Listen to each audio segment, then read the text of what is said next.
Na yɛhwɛ by showing that humility, by doing that total submission, na yɛhwɛ di nyabebe. Because after all, enye. Do we even have an option? No. Arapai yanka hu se onyame doy na ne do a ɔman no ɛyɛ sonko. Enye kasa kwa. Na mmom do a nyame wo man no ɛyɛ sonko.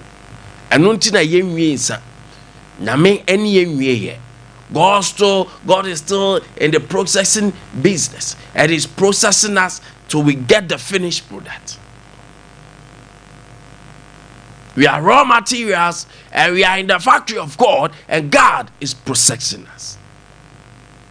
Arpe yo Yakopo ma asumdwe. Na asumdwe bra asumdwe nyina so enkan ho anopai. May the peace of our Lord Jesus surpasses all understanding be with us this morning. Say assalamu alaikum. Wa alaikum salam. It is a beautiful Monday morning. Yabo yaba. Yes, I baba juma. Yes, I baba junjo my ho. Yes, I ko enkodeng na yadi aboy yanka sabra. Na bra. Ye bo man yun so ho. Ebra wonsom onye nipa. Aropai eye de yema okra. Everything it is well and is well with your soul. Aropai minority no. Aye press conference. On December to the Central Bank BOG. Lost in 2025. In the books of the Central Bank, allocated 15.6 billion. Minorities in the bidder. There are certain figures percent Ghana for it's around 44 billion. Yes, it's around 44 billion. Now EDCC. But we also, as usual, majority side also have responded to that. I don't pay the actuals in the books of accounting. Se BOG and Omanya. In the books of accounting, is it exactly what we are seeing? You see, Ade told me a man yesterday and they say,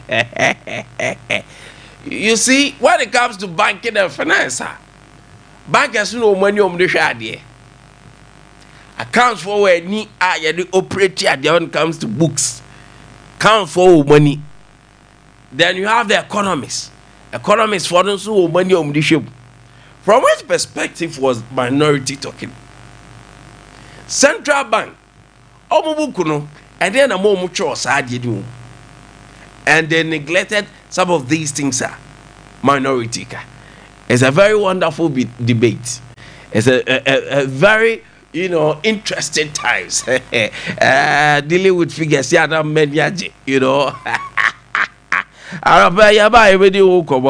Now, Excellency John Dramani Mama so the Abase. And say, I about community a dorsal. All right, I say, go for Bia Beshavia. The omu professor, Jumo Bianzo Banji Dang.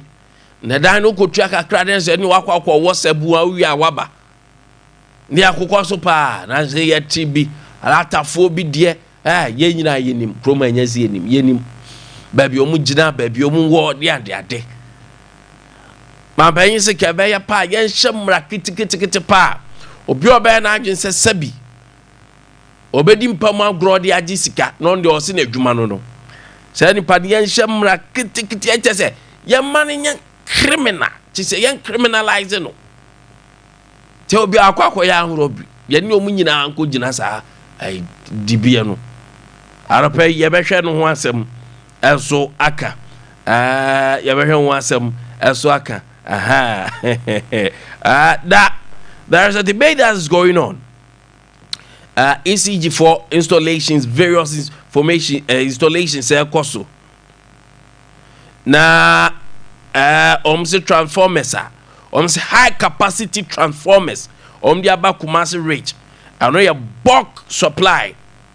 I know outages, koso because of voltage fluctuations no ɛno mo de aba in Ashanti region ɛba bɛsɔ yase ɛno nso wɔ hɔ a adɔpɛ yɛba yɛbɛdi nkɔmɔ. Now what is Kolebu Teaching Hospital saying? We have it here yɛba ɛno nso so ɛda ha bɔkɔɔ yɛbɛhwɛ anim na yɛde aka saa bere deɛ the sports team no ayɛ ready. Mr. Wack no pɛ wahwɛ ne silta bɛgyina me nkyɛn twetwe ne nsa sɛ Wack bɛyɛ adwuma kama Wack atena sei team no nyinaa yɛ ready ma mena me homra me ba we have a lot yɛfrɛ me no Kwame Nkwantabisa amanfo Nkwantabisa nie alpɛ Kwame Agyako ɛwɔ ha saa so na ɔba Barbara ɛnso wɔ fidie mu